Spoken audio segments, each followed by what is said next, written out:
नमस्कार, खबरों के इस बुलेटिन में तुहाडा स्वागत है। मैं हाँ तरनजीत कौर। पहला पेश नहीं चुनदियां खबरां। जी20 ਸਿਖਰ सम्मेलन में हिस्सा लैण लई प्रधानमंत्री नरेंद्र मोदी रोम पुजे। भारतीय भाईचारे के लोगों वालों प्रधानमंत्री का निघा स्वागत।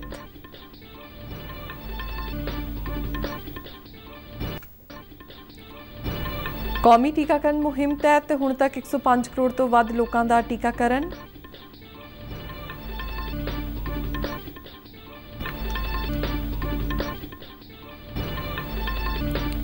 कोरोना तो बचाव संबंधी जारी हदायतों का पालन केंद्र ने 3 नवंबर तक वधाया।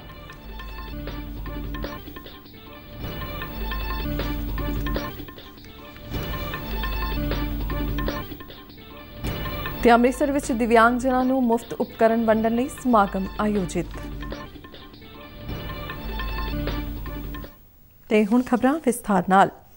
प्रधानमंत्री नरेंद्र मोदी 16वीं जी20 शिखर सम्मेलन शिखर कानफ्रेंस में हिस्सा लैण लई इटली की राजधानी रोम पुज गए ने। इटली सरकार के सीनियर अधिकारियों ते इटली विच भारत के राजदूत ने प्रधानमंत्री का स्वागत किया। इटली के प्रधानमंत्री मारियो द्रागी ने श्री मोदी नूं कल तो शुरू हो रही 2 दिन की शिखर कानफ्रेंस में हिस्सा लैण का सद्दा दिता है। शिखर कानफ्रेंस में जी20 मैंबर मुल्कां, यूरोपीय संघ और होर सद्दे गए मुल्कां ते कौमांतरी जथेबंदियां दे राष्ट्र प्रमुख हिस्सा लैणगे। जी20 शिखर सम्मेलन लोक ग्रह ते समृद्धि विषय ते केंद्रित होवेगा।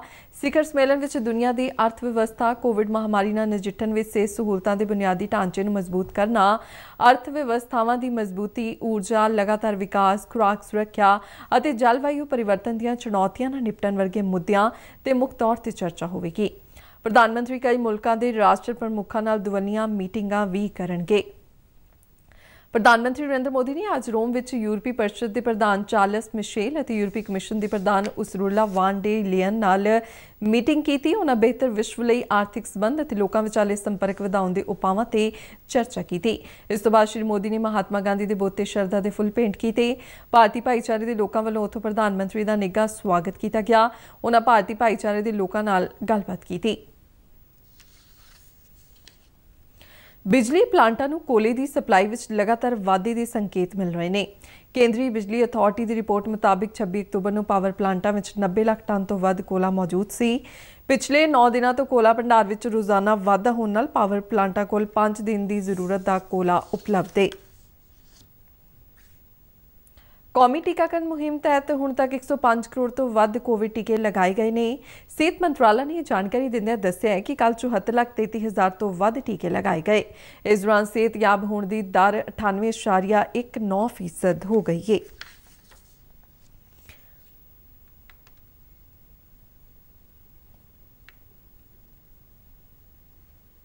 इस दौरान कोविड-19 नूं वेखदिआं केंद्र ने सूबिਆਂ ते केंद्र शासित प्रदेशों नूं कोरोना तो बचाव संबंधी जारी हदायतों का पालन एक होर महीने यानी 3 नवंबर तक वधा दिता है। सारिया सूबिਆਂ ते केंद्र शासित प्रदेशों के मुख्य सकत्तरां नूं भेजे सुनेहे विच केंद्रीय गृह सकत्तर अजय भल्ला ने कहा कि हर जिले के केसां की पॉजिटिविटी, हस्पताल, ICU बैडां की नेड़ियों निगरानी की जानी चाहिए है। आज़ादी का अमृत महोत्सव नूं समर्पित आज़ादी का सफर तहत असीं भारत की आज़ादी विच योगदान पाउण वाले वख-वख मन्ने परमन्ने ते गुमनाम आज़ादी संग्रामियों के जीवन के पहलुआं तो तुहानूं जाणू करवाउंदे हां। इस तों इलावा आज़ादी के संघर्ष नाल जुड़ियां होर गतिविधियां बारे भी दसदे हां। अज दी कड़ी विच असीं तुहानूं महान सुतंत्रता सेनानी ते समाजिक कार्यकर्ता कमला देवी चट्टोपाध्याय बारे दसांगे। पेश एक रिपोर्ट।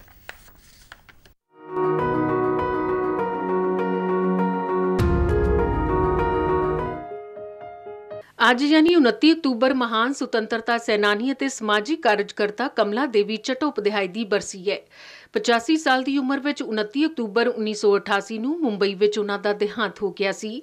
ਲੰਡਨ ਯੂਨੀਵਰਸਿਟੀ ਤੋਂ ਸਮਾਜ ਵਿਗਿਆਨ 'ਚ ਡਿਪਲੋਮਾ ਕਰਨ ਮਗਰੋਂ ਉਹ ਭਾਰਤ ਆ ਗਈ। ਗਾਂਧੀਵਾਦੀ ਆਦਰਸ਼ਾਂ ਤੇ ਹਿੰਸਾ ਤੋਂ ਬੇਹੱਦ ਪ੍ਰੇਰਿਤ ਕਮਲਾ ਦੇਵੀ ਗਾਂਧੀਵਾਦੀ ਸੰਗਠਨ ਸੇਵਾ ਦਲ ਵਿੱਚ ਸ਼ਾਮਿਲ ਹੋ ਗਈ।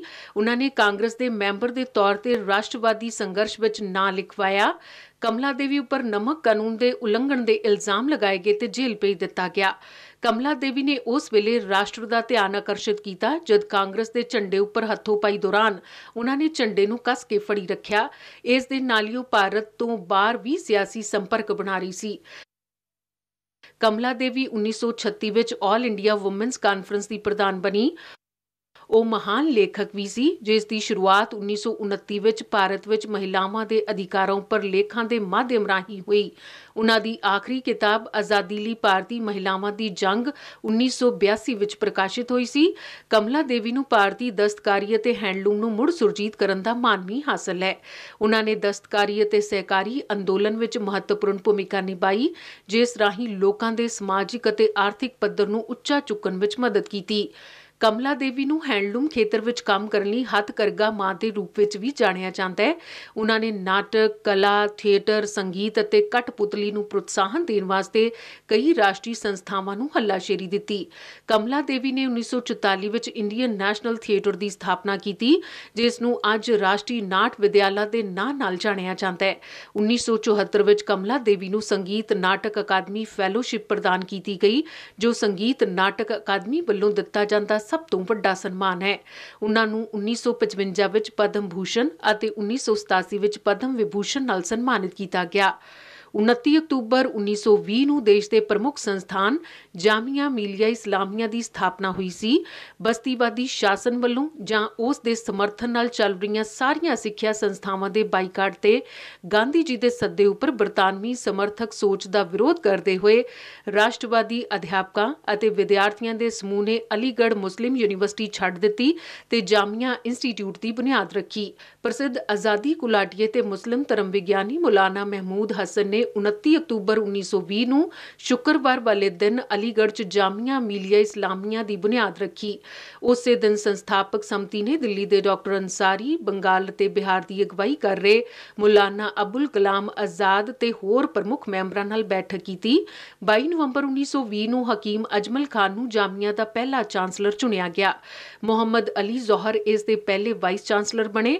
ਜਾਮੀਆ ਨੇ ਬਾਰਡੋਲੀ ਮਤੇ ਵਿੱਚ ਹਿੱਸੇਦਾਰੀ ਕੀਤੀ ਤੇ ਸਵੈ ਸੇਵਕਾਂ ਨੂੰ ਭਾਰਤ ਦੇ ਆਜ਼ਾਦੀ ਸੰਘਰਸ਼ ਵਿੱਚ ਹਿੱਸਾ ਲੈਣ ਲਈ ਪ੍ਰੇਰਿਤ ਕੀਤਾ ਤੇ ਦੇਸ਼ ਭਰ ਵਿੱਚ ਭੇਜਿਆ।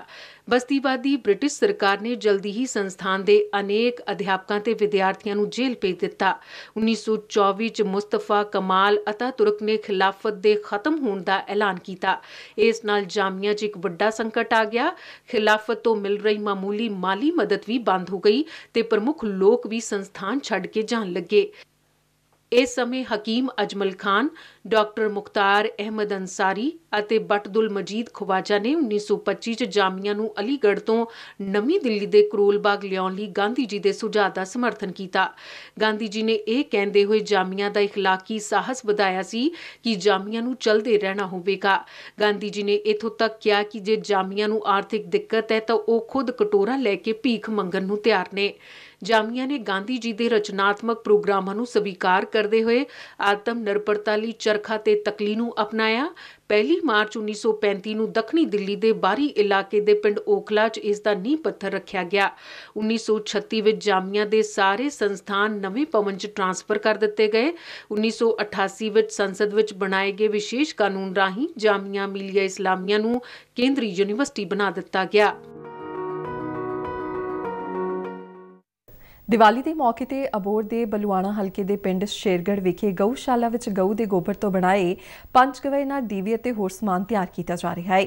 ਇਸ ਦਾ ਮਕਸਦ ਲੋਕਾਂ ਨੂੰ ਵਾਤਾਵਰਣ ਪੱਖੀ ਦੀਵੇ ਉਪਲਬਧ ਕਰਵਾਉਣਾ ਹੈ। ਪੇਸ਼ੇ ਇੱਕ ਰਿਪੋਰਟ। ਅਬੋਹਰ ਦੇ ਸ਼ੇਰਗੜ੍ਹ ਪਿੰਡ ਵਿੱਚ ਬਣੀ ਗਊਸ਼ਾਲਾ ਵਿੱਚ ਨੌਜਵਾਨ ਇਨੀ ਦਿਨੀ ਗੋਬਰ ਤੋਂ ਦੀਵੇ ਤਿਆਰ ਕਰਨ ਲਈ ਦਿਨ ਰਾਤ ਇੱਕ ਕਰ ਰਹੇ ਨੇ। ਇਹ ਦੀਵੇ ਵਾਤਾਵਰਣ ਪੱਖੀ ਨੇ।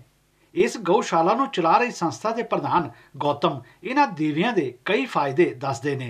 पिछली दीपावली देखा कि एक हरियाणा में गौशाला है, वो दीपावली पर गौ माता के गोबर से दीपक, लक्ष्मी, गणेश जी, शुभ लाभ काफ़ी मूर्तियां तैयार कर रही हैं। तो हमने भी इस बार ये प्रण लिया कि हम भी जो गोबर से दीपक, गणेश जी, शुभ लाभ काफ़ी तैयार करें। तो हमने तैयार किए। इससे सबसे ज़्यादा तो फ़ायदा ये है कि जो मिट्टी के दीपक बनते हैं उसको यूज़ होने के बाद उसका कोई कार्य नहीं रहता, ऐसे ही वो बेस्ट होते हैं। लेकिन ये जो गौ माता के गोबर से दीपक बनते हैं, इसके अंदर हमने हवन सामग्री डाली है, गौ माता के घी डाला है। ये जितनी देर बत्ती जलेगी उसके बाद ये क्या जैसे धूप सिलगती है उस प्रकार वातावरण को शुद्धि प्रदान करेगी। तो काफ़ी लोग इसको यूज़ कर रहे हैं और हम चाहते भी हैं भी हर घर में ये यूज़ हो। तकरीबन 4 एकड़ पंचायती ਜ਼ਮੀਨ ਤੇ ਬਣੀ ਇਸ ਗਊਸ਼ਾਲਾ ਨੂੰ ਪਿਛਲੇ 3 ਵਰਿਆਂ ਤੋਂ ਪਿੰਡ ਦੇ ਨੌਜਵਾਨਾਂ ਦੀ ਇੱਕ ਕਮੇਟੀ ਚਲਾ ਰਹੀ ਹੈ। ਇਹਨਾਂ ਨੌਜਵਾਨਾਂ ਦਾ ਇੱਕੋ ਹੀ ਟੀਚਾ ਹੈ, ਕੁਝ ਅਜਿਹਾ ਵੱਖਰਾ ਕਰਕੇ ਵਿਖਾਇਆ ਜਾਵੇ ਤਾਂ ਜੋ ਗਊਸ਼ਾਲਾ ਚਲਾਉਣ ਲਈ ਚੰਦਾ ਨਾ ਮੰਗਣਾ ਪਵੇ। हम सभी पढ़ने वाले हैं, युवा हैं और हम यहाँ पे जितना हमें टाइम मिलता है हम आके काम करते हैं और हम ऐसे नहीं बोल रहे कि हमें ज़्यादा से ज़्यादा चंदा दें। हमारी सिर्फ यही गुजारिश है कि हमारे बनाए प्रोडक्ट हर जगह बिके ताकि गौशाला को लाभ हो। ਹਰਿਆਣਾ ਦੀ ਇੱਕ ਸੰਸਥਾ ਤੋਂ ਪ੍ਰੇਰਿਤ ਹੋ ਕੇ ਇਸ ਸੰਸਥਾ ਵੱਲੋਂ ਦੀਵੇ ਹੀ ਨਹੀਂ ਬਲਕਿ ਸ਼ੁਭ ਲਾਭ, ਸ਼੍ਰੀ ਗਣੇਸ਼ ਅਤੇ ਮਾਂ ਲక్ష్ਮੀ ਸਮੇਤ ਹੋਰ ਵੱਖ-ਵੱਖ ਮੂਰਤੀਆਂ ਬਣਾਈਆਂ ਜਾ ਰਹੀਆਂ ਨੇ। इससे जो भी मतलब मुनाफा मिलेगा वो गौ माता की सेवा में हम लगाएंगे और हम ये चाहते हैं कि हमारी गौशाला आत्मनिर्भर हो, चंदा रहित हो, हमें गौ माता वास्ते चंदा ना मांगना पड़े।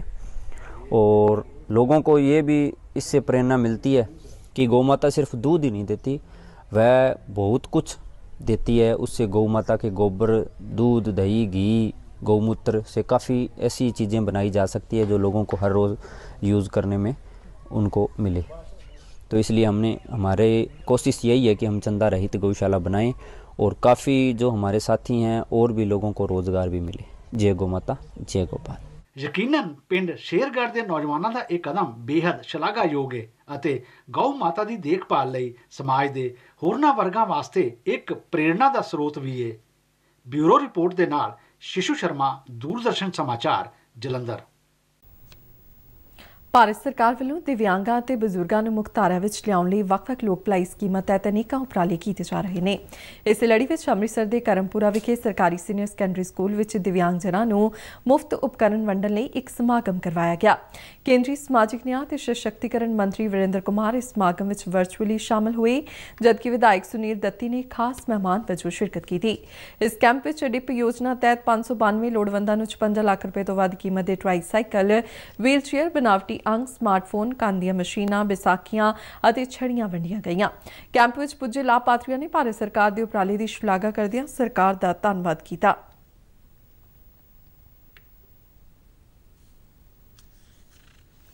ਭਾਰਤੀ ਬਨਾਵਟੀ ਅੰਗ ਨਿਰਮਾਣ ਵਿਭਾਗ ਲਿਮਕੋ ਦੇ ਅਧਿਕਾਰੀ ਰਮੇਸ਼ ਚੰਦਰ ਮੁਤਾਬਿਕ ਕੁੱਲ 1803 ਤੋਂ ਵੱਧ ਲਾਭਪਾਤਰੀਆਂ ਦੀ ਪਛਾਣ ਕੀਤੀ ਗਈ ਹੈ, ਜਿਨ੍ਹਾਂ ਵਿੱਚੋਂ 592 ਨੂੰ ਉਪਕਰਨ ਦੇ ਦਿੱਤੇ ਗਏ ਨੇ, ਜਦਕਿ ਬਾਕੀਆਂ ਨੂੰ ਇਹ ਉਪਕਰਨ 2 ਨਵੰਬਰ ਤੱਕ ਵੰਡ ਦਿੱਤੇ ਜਾਣਗੇ।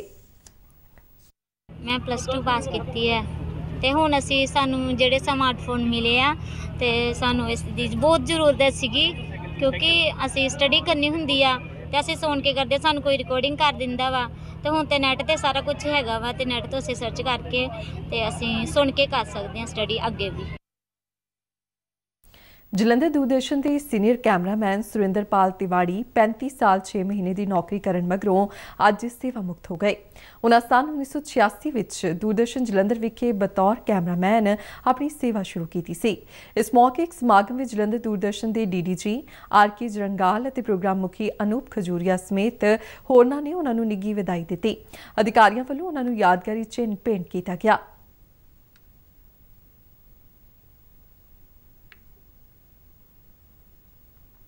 ਸ਼੍ਰੀ ਜਰੰਗਾਲ ਅਤੇ ਸ਼੍ਰੀ ਖਜੂਰੀਆ ਨੇ ਸੁਰਿੰਦਰਪਾਲ ਵੱਲੋਂ ਨਿਭਾਈ ਅਹਿਮ ਸੇਵਾ ਲਈ ਉਨ੍ਹਾਂ ਦੀ ਸ਼ਲਾਘਾ ਅਤੇ ਸਿਹਤਯਾਬ ਤੇ ਖੁਸ਼ਹਾਲ ਜੀਵਨ ਦੀ ਦੁਆ ਕੀਤੀ।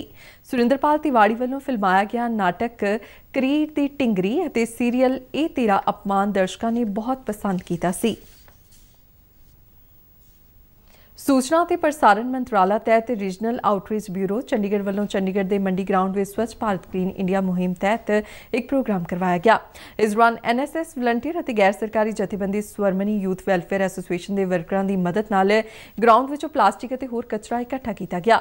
ਮਿਊਨਿਸਪਲ ਕਾਰਪੋਰੇਸ਼ਨ ਚੰਡੀਗੜ੍ਹ ਦੇ ਸੈਨੀਟੇਸ਼ਨ ਚੇਅਰਮੈਨ ਤੇ ਕੌਂਸਲਰ ਭਰਤ ਕੁਮਾਰ ਨੇ ਕੇਂਦਰੀ ਸੂਚਨਾ ਤੇ ਪ੍ਰਸਾਰਣ ਅਤੇ ਯੁਵਾ ਮਾਮਲੇ ਤੇ ਖੇਡ ਮੰਤਰੀ ਅਨੁਰਾਗ ਠਾਕੁਰ ਵੱਲੋਂ ਜਨ ਭਾਗੀਦਾਰੀ ਦੀ ਮਦਦ ਨਾਲ ਚਲਾਈ ਗਈ ਕਲੀਨ ਇੰਡੀਆ ਮੁਹਿੰਮ ਦੀ ਹਮਾਇਤ ਕੀਤੀ ਅਤੇ ਕਿਹਾ ਕਿ ਨੌਜਵਾਨਾਂ ਨੂੰ ਸਵੱਛਤਾ ਮੁਹਿੰਮ ਨਾਲ ਜੋੜ ਕੇ ਇਸ ਨੂੰ ਜਨ ਮੁਹਿੰਮ ਦਾ ਰੂਪ ਦਿੱਤਾ ਗਿਆ ਹੈ।